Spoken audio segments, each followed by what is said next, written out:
Sore semuanya, apa kabarnya? Ya, puji Tuhan. Itu yang kita harapkan ya. Kita diberikan kebaikan dari Tuhan semuanya. Kita diberikan kesehatan oleh Tuhan. Kita bersyukur bisa beribadah bersama-sama. Baik saudara-saudara yang ada di tempat ini maupun saudara-saudara yang juga ada di rumah mungkin yang ikut serta di dalam ibadah pada petang hari ini. Ada yang tahu tema kita hari ini?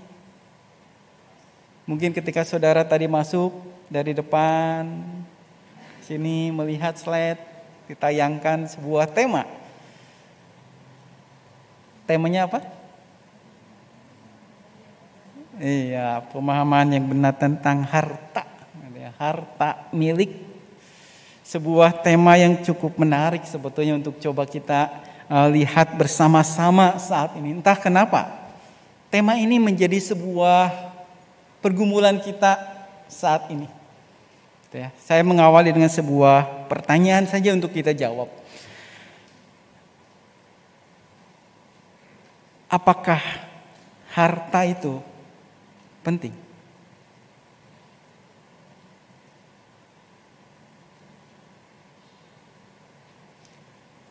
Kalau pertanyaan ini saudara menjawab, kira-kira apa jawabnya? Apakah harta itu penting? Jujur. Penting? Penting. Terima kasih atas kejujurannya. Ya. Kenapa penting? Aduh, ternyata ada pertanyaan lanjutannya. Padahal tadi saya bilang cuma satu pertanyaan gitu ya. Ternyata pertanyaan ini memancing pertanyaan yang lain. Kenapa penting? Yuk kita lihat videonya. Saya membawa slide, membawa tayangan singkat. Mungkin video ini bisa membantu kita.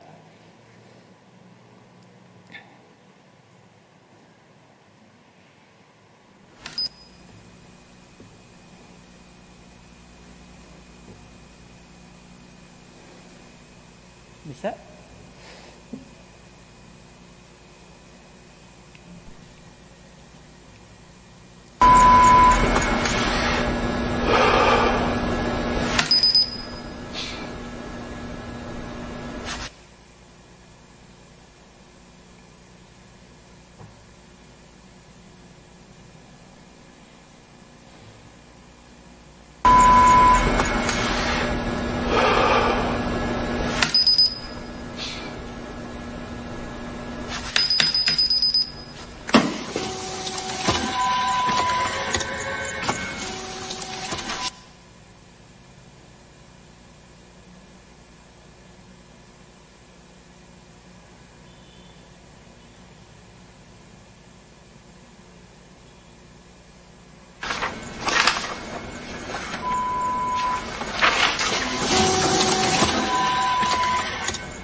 Sudah selesai? Sudah ya? Saya nggak bisa melihat soalnya. Ya, saudara-saudara, apa yang terjadi di video itu? Seorang pria ya tadi ya, yang sedang fotokopi ya.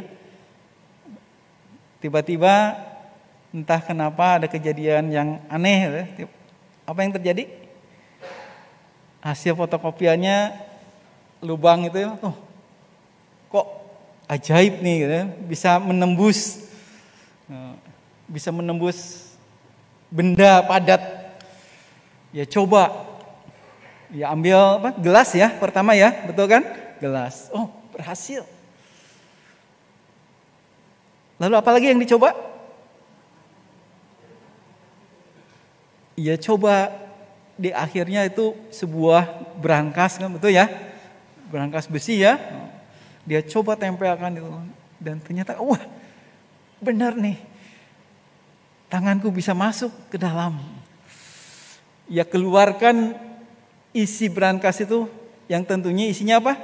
Uang. Dikit. Semuanya dikeruk. Belum puas dia masuk ke dalam. Yang terjadi entah kenapa gitu lepas dan akhirnya dia sendiri terkurung di dalam berangkas itu. Video ini mengajak kita untuk melihat sebuah realita di dalam kehidupan kita untuk menjawab pertanyaan saya tadi. Bisa jadi kita menjawab, iya harta itu penting. Sehingga karena kita memahami dan merasakan bahwa memikirkan harta itu penting, dengan berbagai macam cara dan kita seringkali sibuk dan disibukkan untuk mencari yang namanya harta, gitu ya. Sibuk mencari harta materi dengan pemahaman bahwa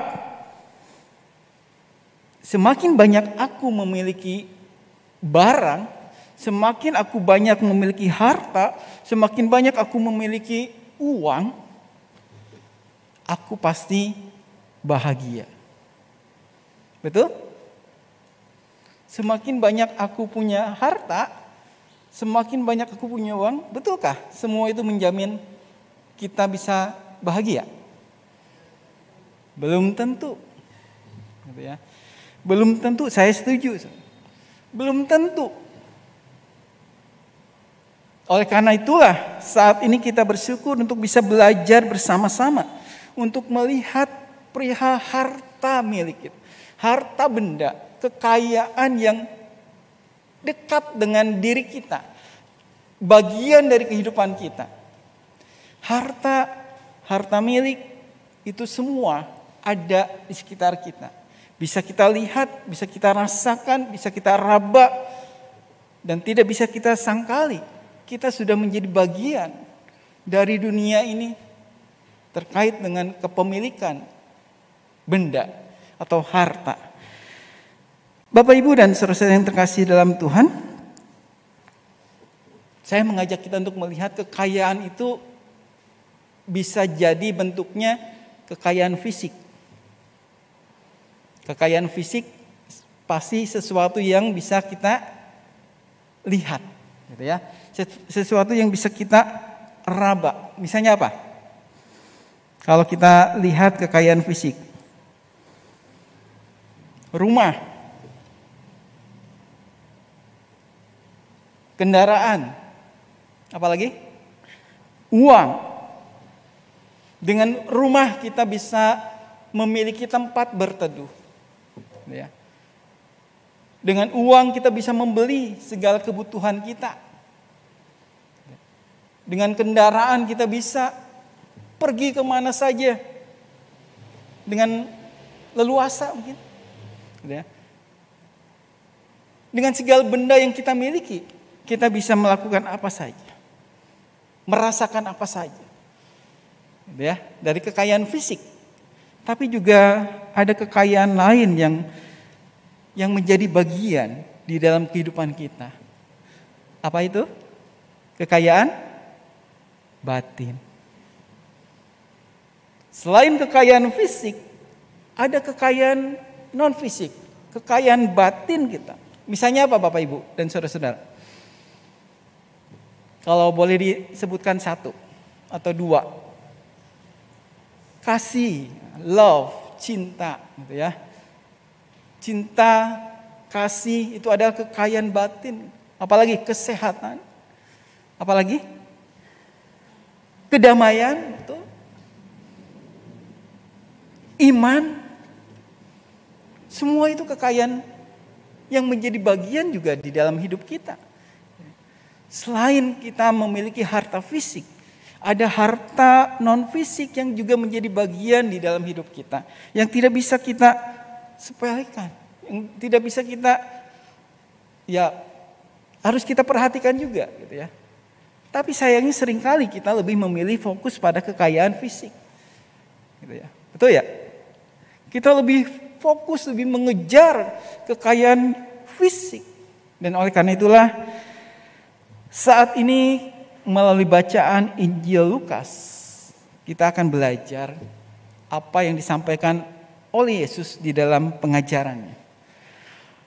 Lukas, tentunya bukan Lukas pendeta GKI Klaten, gitu ya.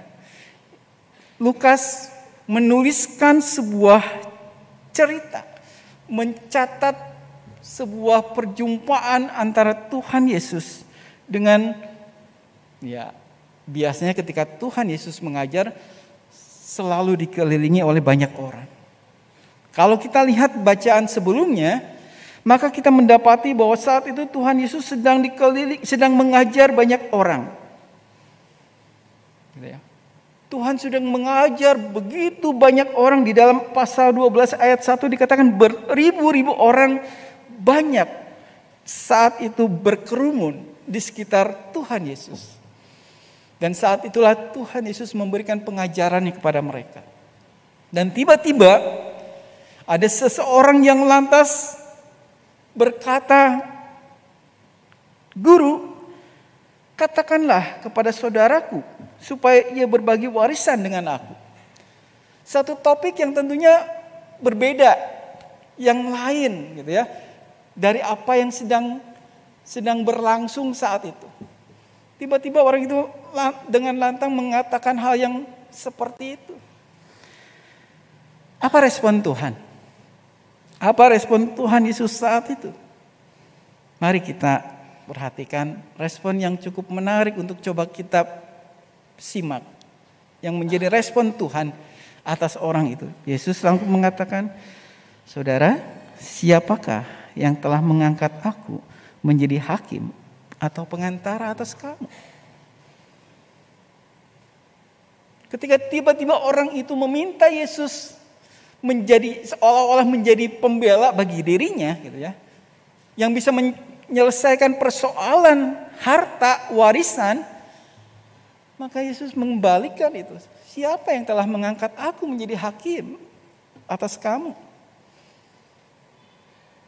Dan bukan hanya itu.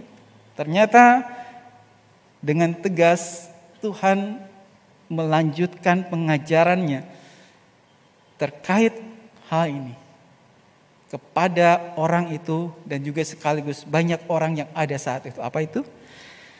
Tuhan mengatakan, "Berjaga-jagalah dan waspadalah terhadap segala ketamakan." Berawal dari pengajaran Tuhan Yesus, perkataan Tuhan Yesus inilah saya mengajak kita bersama-sama untuk melihat dan memahami apa sih sebetulnya harta milik itu. Bagaimana kita memahami harta milik itu secara benar. Bapak Ibu, saudara-saudara yang terkasih dalam Tuhan, mari kita lihat bersama-sama pertama-tama, saudara. Ketika kita bicara soal harta milik, maka saya mengajak kita bersama-sama bahwa harta milik itu seharusnya, selayaknya dipahami sebagai anugerah Tuhan. Harta yang kita punya, segala benda yang kita miliki saat ini seharusnya dan sepatutnya dipahami sebagai anugerah Tuhan. Mengapa demikian? Karena pada saat kita lahir ke dunia ini, ketika kita datang ke dunia ini, ketika kita dilahirkan ke dunia ini, tidak membawa satu pun barang. Ada yang ketika lahir langsung membawa sesuatu? Nggak ada ya? Nggak ada. Ketika kita lahir, tidak ada satupun benda yang kita bawa. Dan oleh karena itulah saya mengatakan, saudara-saudara, ketika kita memandang harta, kita memandang materi, apapun itu, mari kita pahami bahwa itu adalah anugerah Tuhan. Konsekuensinya apa? Ketika kita memahami harta itu adalah anugerah Tuhan, maka tidak pernah ada yang namanya kehilangan. Setuju nggak? Ketika kita memahami bahwa segala apa yang saya miliki saat ini adalah anugerah Tuhan, maka di dalam diri saya tidak pernah merasa kehilangan. Karena memang awalnya aku tidak punya apa-apa. Dan ketika barang saya diminta orang, diambil orang, saya tidak merasa kehilangan. Waktu saya datang ke sini pun saya tidak membawa apa-apa. Itu saudara, yang pertama yang mau kita coba pahami tentang hal harta milik. Yang kedua, saudara-saudara, apa yang harus kita pahami terkait dengan hak milik ini adalah bahwa harta, segala benda yang ada di sekitar kita yang kita miliki, tentu bukan untuk dijadikan sebagai tempat bergantung hidup manusia. Bukan untuk bergantung hidup kita. Mengapa? Karena semua itu fana. Semuanya itu dapat hilang. Semuanya itu tidak abadi. Dan semuanya itu tidak memberikan kebahagiaan yang sejati bagi manusia. Itu yang disampaikan oleh Tuhan di dalam ayat yang keberapa? 15. Walaupun seorang berlimpah-limpah hartanya, hidupnya tidaklah tergantung daripada kekayaannya itu. Ya, Tuhan sendiri mengatakan hal yang seperti itu. Berapa banyak uang yang kita miliki? Berapa banyak materi yang kita punya? Itu tidak menjamin kebahagiaan kita.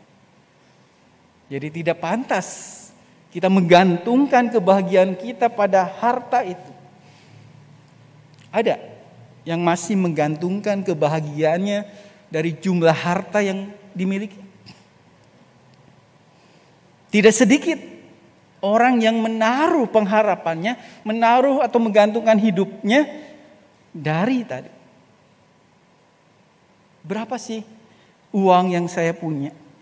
Berapa sih rumah yang saya miliki? Berapa sih mobil yang saya punya?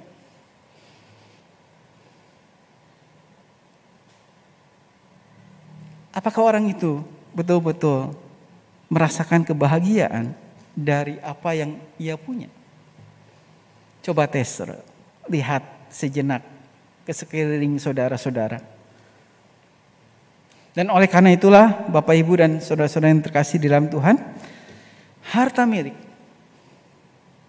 sebaiknya juga dipahami dalam satu frame bahwa seharusnya itu digunakan secara bijaksana. Karena Tuhan mengatakan waspadalah, berjaga-jagalah, ya. Hati-hati. Waspadalah, berjaga-jagalah atas apa yang kita miliki. Mengapa? Inilah yang kita lihat di sekeliling kita, di lingkungan kita. Tidak perlu jauh-jauh, lihatlah di sekeliling kita yang terjadi, saudara-saudara. Berapa banyak hubungan pertemanan, berapa banyak hubungan keluarga, berapa banyak hubungan persaudaraan mengalami perpecahan. satu dengan yang lainnya. Hanya karena tadi urusan keinginan untuk mendapatkan harta. Keinginan untuk mendapatkan materi secara berlebih, gitu ya. Yang akhirnya kita terjerumus pada dunia materialistik. Dan memang tidak bisa disangkali kita hidup di tengah-tengah dunia materialistik. Semuanya diukur, semuanya dinilai dari jumlah materi yang kita punya. Sehingga orang belum merasa puas kalau belum mempunyai banyak uang, banyak harta. Orang belum puas merasa bahagia kalau belum punya apa-apa. Makanya menjadi suatu kewajaran kalau kita lihat akhirnya orang terjerumus pada perilaku korup.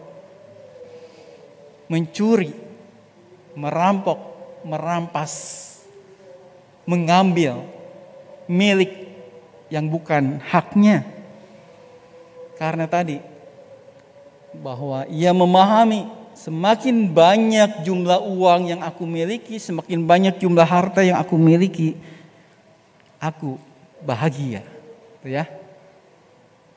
Bapak Ibu dan saudara-saudara yang terkasih di dalam Tuhan, oleh karena itulah maka terkait dengan hal ini, kita sebagai anak-anak Tuhan diajak untuk melihat ada sisi kemoralan yang harus kita jaga, yang harus kita perhatikan terkait dengan bagaimana halnya bersikap atau merespon harta itu. Saya membagikan sebuah refleksi terkait dengan harta ini. Ada sikap moral yang harus dilakukan, yaitu bagaimana kita belajar untuk mengendalikan diri kita. Pengendalian pikiran, pengendalian perasaan, pengendalian tindakan. Mengapa? Karena tanpa memperhatikan kemoralan seperti itu, maka kita akan terjerumus dengan yang namanya tamak. Seperti video yang saudara saksikan tadi ya. Karena ketamakan, akhirnya dia celaka sendiri. Ia terkurung di dalam brankas itu. Karena ketamakan, ia susah sendiri akhirnya. Apa itu tamak, saudara-saudara? Bisa membantu saya kira-kira? Tamak. Tamak itu berarti kurang lebih keinginan untuk, atau apa ya istilahnya, keinginan atau nafsu. Nafsu yang sangat kuat untuk memiliki sesuatu secara berlebih. Nah, itu tamak. Ya. Keinginan, nafsu untuk memiliki sesuatu secara berlebih, dan itulah yang bisa membuat kita menjadi orang-orang tamak. Di dalam sikap waspada dan berjaga-jaga inilah, maka kita diajak untuk mengubah pola pikir kita. Kita diajak untuk mengubah mindset kita tentang harta. Karena memang harta itu sendiri tidak ada yang salah. Karena harta itu adalah netral, ya. Harta itu netral. Dan oleh karena itu, saudara-saudara, ketika kita memperhatikan perkataan Tuhan, waspada dan berjaga-jagalah, mari kita juga belajar untuk mengubah pola atau mindset kita tentang harta. Karena apa? Karena kita bisa melihat kembali sebetulnya di balik kepemilikan harta itu ada apa. Menariknya ini, saya mencatat ada 4 hal yang bisa memperlengkapi kita ketika kita bersikap atas harta yang kita miliki atau harta yang ingin kita miliki. Tidak sedikit orang yang memiliki pemahaman bahwa ketika kita punya harta, ketika kita punya banyak uang, kita memiliki power. Betul nggak? Coba perhatikan. Orang yang punya harta, punya uang yang berlimpah, bisa jadi ia juga terjebak pada sikap merasa sok berkuasa, punya power. Jadi orang ingin punya uang banyak, orang ingin punya harta banyak, karena aku ingin punya power, ingin punya kekuasaan atas orang lain. Aku bisa mengatur orang lain. Tidak sedikit contohnya ya. Mentang-mentang aku banyak uang, aku bisa, ayo kamu lakukan ini. Aku bayar kamu. Itu secara tidak langsung juga menunjukkan aku punya power. Hal yang kedua, thing. Kebendaan. Ketika aku punya banyak barang, ketika aku punya banyak uang, ketika aku banyak materi, maka aku bisa bahagia. Ya berusaha mengumpulkan banyak barang untuk menunjukkan aku bisa kok merasa bahagia karena aku bisa memiliki apapun. Dan yang ketiga bisa jadi juga freedom atau kebebasan. Kebebasan ini terkait dengan kalau aku punya harta, aku punya uang banyak, aku bebas melakukan apa saja. Aku bisa pergi kemana saja. Mungkin ada yang punya pengalaman pahit. Ketika nggak punya uang, nggak punya apapun, kita nggak bisa melakukan apa-apa, terkurung. Ya, bisa jadi berangkat dari hal itu. Ketika aku melihat dan punya pengalaman pahit seperti itu, aku harus punya uang banyak agar aku bisa bebas, sebebas-bebasnya. Dan yang keempat, love, cinta. Ada orang yang memahami bahwa dengan aku memberikan uang, aku bisa memberikan barang, aku bisa memberikan materi, aku mendapatkan cinta, kasih. Ada yang memahami seperti itu? Aku bisa membeli cinta dia. Dan sebaliknya, saudara. Dan sebaliknya, kita juga bisa membeli atau justru mengharapkan orang lain mengasihi kita, bisa dekat dengan kita karena aku banyak uang. Cintanya dibeli, cintanya dijual dengan uang. 4 hal ini juga yang membuat kita berjaga-jaga, berwaspada, seperti halnya yang Tuhan Yesus katakan kepada kita. Bapak Ibu dan saudara-saudara yang terkasih di dalam Tuhan, maka untuk mengatasi semuanya itu, maka saya mengajak kita untuk bersama-sama yuk kita lawan ketamakan itu. Kita singkirkan ketamakan yang bisa jadi ada di dalam hidup kita. Caranya dengan apa? Caranya dengan saya menawarkan satu solusi, rasa syukur. Saya membayangkan rasa syukur ini yang bisa mengalahkan sifat tamak yang ada di dalam diri kita. Yuk praktekkan itu, saudara. Coba lakukan saja, bersyukurlah atas apa sekecil apapun yang kita miliki. Maka saya yakin ketamakan atau rasa tamak tidak akan pernah bisa hidup di dalam diri kita. Coba buktikan itu. Lalu yang lain, saudara-saudara. kita memahami bahwa kerelaan untuk melepaskan diri dari kemelekatan menjadi hal yang juga penting. Saya membawa sebuah kain, selembar kain. Kalau kain apa? Selembar atau apa? Ya, sepotong kain gitu ya, kain kecil ini. Sepotong atau selembar? Ya, apalah ya. Saya membawa kain ini. Anggaplah kain ini adalah harta kita. Anggaplah kain ini harta milik kita. Anggaplah kain ini kepunyaan kita, gitu ya. Kita masukkan semua harta ini ke dalam diri kita, ke dalam hidup kita. Masukkan semuanya, kita mencari semua. Masukkan semuanya, masukkan semua.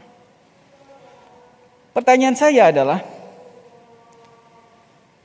apakah segala hal yang kita kumpulkan, yang segala hal yang kita masukkan ke dalam diri kita ini, selamanya akan menjadi milik kita?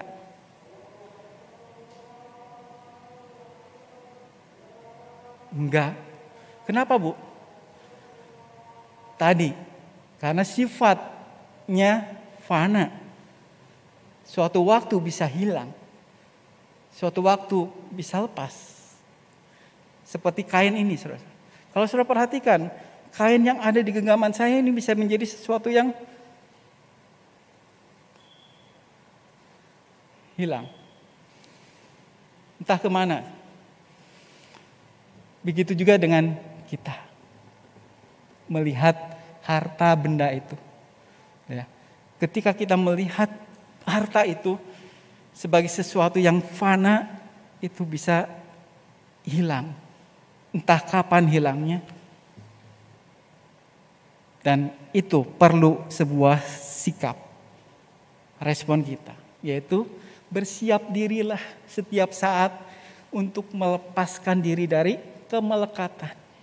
Kemelekatan pada harta benda. Maka yakinlah kita bisa bahagia. Bandingkan dengan orang yang selalu melekatkan dirinya dengan hartanya. Ketika hartanya hilang, yang terjadi apa? Dia bisa nangis terus-terusan. Dia bisa kecewa. Dia bisa down. Dia bisa depresi. Dan tidak sedikit orang yang akhirnya bunuh diri kan. Karena merasa semuanya hilang begitu saja. Dan yang selanjutnya Bapak Ibu dan Saudara-saudara, Tuhan mengingatkan bahwa harta itu bukan untuk dirinya sendiri. Harta yang kita miliki saat ini ternyata bukan untuk diri kita sendiri. Tuhan memelihara setiap makhluk di semesta ini melalui segala yang telah diberikannya kepada kita.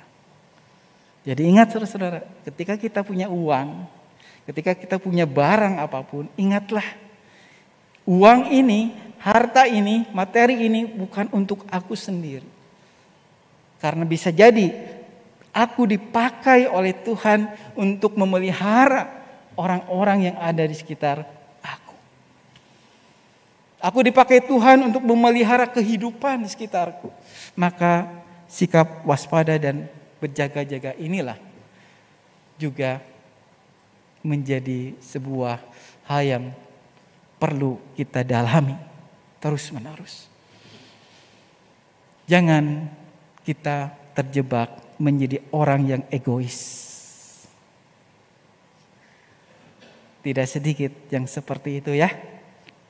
Jangan-jangan kita juga adalah salah satunya.